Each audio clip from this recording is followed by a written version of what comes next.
नमस्कार दोस्तों, online class भाग 3 के सेकंड पार्ट में आपका स्वागत है।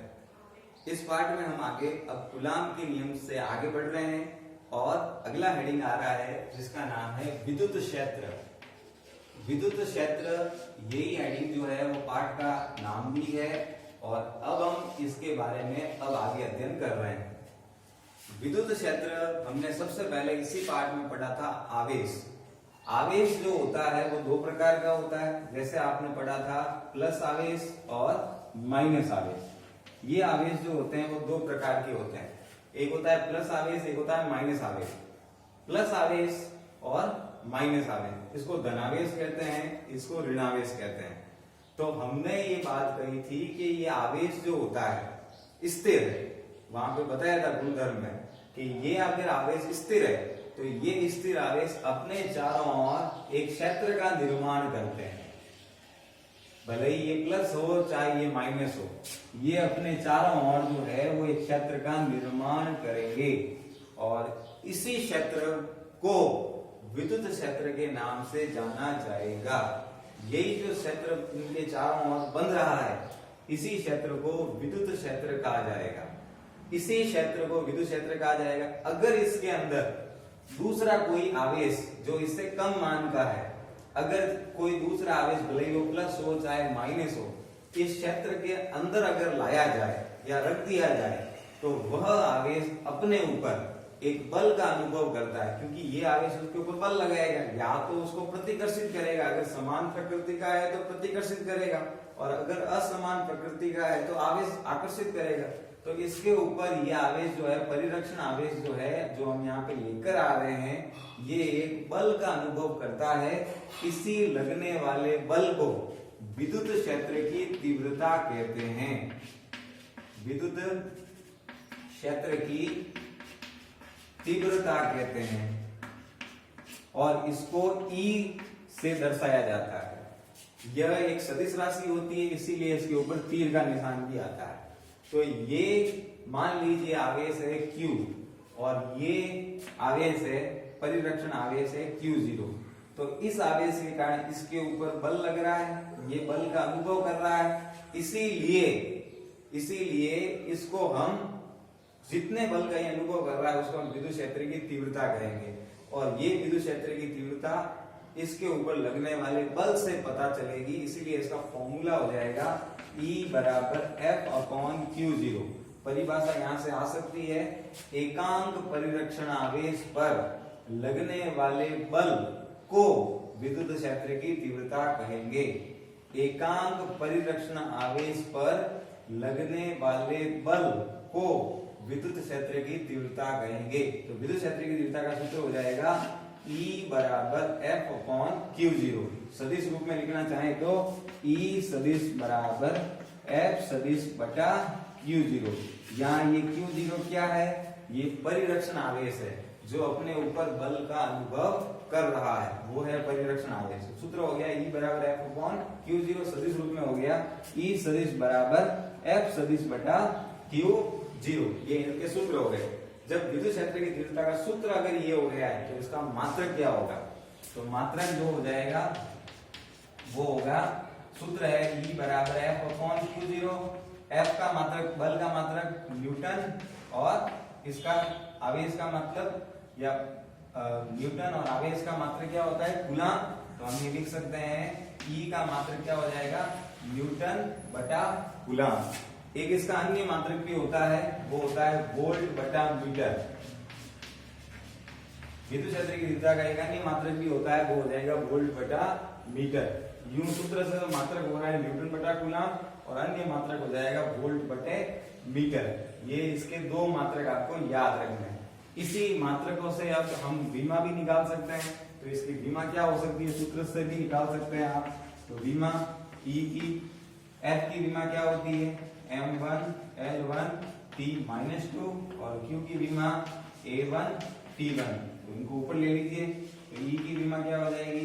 M1 L1 T-3 A-1। ये इसकी विमा हो गई। तो इस प्रकार से आप देख रहे हो कि अगर कोई आवेश है तो वो स्थिर आवेश है, तो वो अपने चारों ओर एक क्षेत्र का निर्माण करता है जहां पर वो अपना प्रभाव बनाए रखता है। इसी को हम विद्युत क्षेत्र कहते हैं। अगर इस क्षेत्र के अंदर अगर कोई दूसरा आवेश जो इससे कम मान का है और वो रख दिया जाता है, तो वह आवेश अपने ऊपर एक बल का अनुभव करता है, और जितने बल का अनुभव करता है उसे हम विद्युत क्षेत्र की तीव्रता कहते हैं। तो सूत्र होता है E बराबर F/Q0। Q0 यहाँ पे वो परिरक्षण आवेश है जो बल का अनुभव कर रहा है। तो परिभाषा ऐसे हो सकती है इसकी, परिरक्षण एकांक परिरक्षण आवेश पर लगने वाले बल की तीव्रता को या बल को विद्युत क्षेत्र की तीव्रता कहेंगे। ये इसका सूत्र हो गया, सदिश रूप हो गया, मात्रक हो गए दो, और ये इसकी विमा हो गई। इस प्रकार से अपन ये देख लेंगे। ये विद्युत क्षेत्र की हेडिंग हो गई।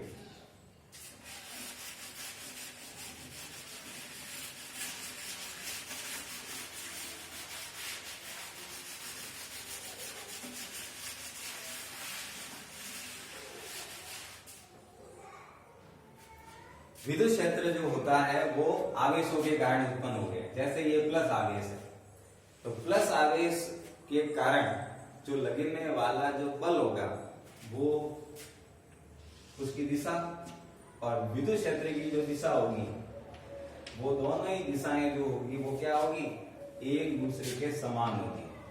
माने धनावेश के अंतर्गत विद्युत क्षेत्र की दिशा और लगने वाले बल की दिशा दोनों एक ही होगी। लेकिन अगर ऋणावेश है, तो ऋणावेश के अंदर लगने वाला बल अगर बाहर की ओर है, लेकिन विद्युत क्षेत्र की दिशा जो है वो इसके अंदर की ओर होगी। इसीलिए हम यहाँ पे कहेंगे कि इसमें विद्युत क्षेत्र की दिशा और बल की दिशा एक दूसरे के विपरीत होगी, जबकि धनावेश में विद्युत क्षेत्र की दिशा और बल की दिशा एक दूसरे के समान होगी। ये बातें भी हमको विद्युत क्षेत्र के संबंध में याद रखनी है।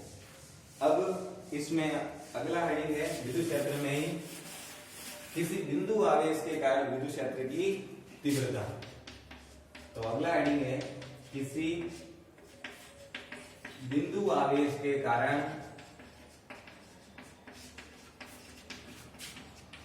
विद्युत क्षेत्र की तीव्रता।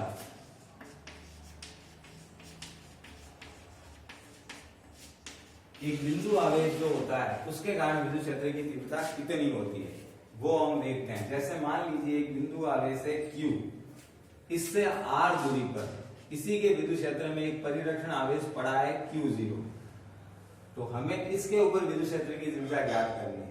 ये बिंदु आवेश है Q, इससे R दूरी पर एक परिरक्षण आवेश पड़ा है Q0, हमें इसके ऊपर विद्युत क्षेत्र की तीव्रता ज्ञात करनी है। तो हम वो ज्ञात करेंगे। तो सबसे पहले हम ये देख रहे हैं कि ये दो आवेश है, दोनों के मध्य में दूरी r है, तो इसका मतलब सबसे पहले यहाँ पे कूलाम का नियम के अनुसार कूलाम बल लगेगा। तो यहाँ इन दोनों के मध्य कार्य करने वाला कूलाम बल कितना हो जाएगा, तो कूलाम बल हो जाएगा इनके मध्य में F बराबर K Q0 बटे R²। ये इन दोनों के बीच में लगने वाला कूलाम बल हो जाएगा। क्योंकि दो आवेश है, इनके मध्य दूरी दे रखी है, तो पहले कूलाम का बल इनके बीच में ये एकता हो जाएगा। अब विद्युत क्षेत्र की तीव्रता का सूत्र हमें क्या कहता है, तो विद्युत क्षेत्र की तीव्रता, विद्युत क्षेत्र की तीव्रता का सूत्र हमें क्या कहता है, वो कहता है E बराबर होता है F/Q0। ये हमें विद्युत क्षेत्र की तीव्रता का सूत्र कहता है कि E बराबर क्या होता है, F/Q0। इसको हम समीकरण नंबर 2 दे रहे हैं। F का मान हम समीकरण 1 में ज्ञात कर चुके हैं, तो यहां से उठा के वहां रख लें, तो लिखेंगे समीकरण 1 से 2 में। तो समीकरण 1 से 2 में करोगे क्या हो जाएगा, E बराबर हो जाएगा K Q0 बटे R² बटे Q0। यहाँ Q0 से Q0 कट रहा है, तो E बराबर क्या आ गया, E बराबर आ गया KQ बटे R²। यही किसी बिंदु आवेश के कारण विद्युत क्षेत्र की तीव्रता होगी। E बराबर हो जाएगा KQ बटे R²। अगर इसको सदिश रूप में लिखना है तो E सदिश बराबर हो जाएगा KQ बटे R² R²। ये इसका सदिश रूप हो गया। इसको समीकरण नंबर 4 दे देंगे। यहीं से हम देख रहे हैं कि E जो है वो आर के व्युत्क्रमानुपाती में।